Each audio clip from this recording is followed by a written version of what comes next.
Hindi pwede makita. Lagyan ng mga ano. Tapos,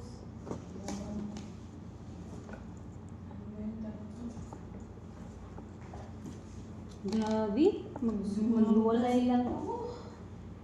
Maghiwalay daw sila daw kasi yung parang ang babae parang ayaw na, parang ayaw. Asan ba siya? Dahil sa pera yata yan, parang tingin ko sa pera yan. Asan ba siya? Andun, nagkasama pa sila, may limit pa. Saan ba? Doon sa apartment nila. Dito? Oo, Dito sa sabi? oo, malapit lang. Oh. Dito na sila nakatira, malapit lang. Tapos uuwi na siya dito. Oo, Sa bahay. oo, dyan sa kwarto niya.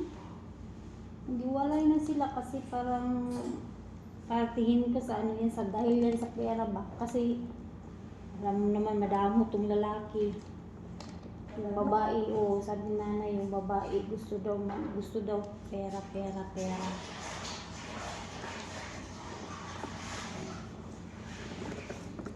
Kasi ako sa Pinas.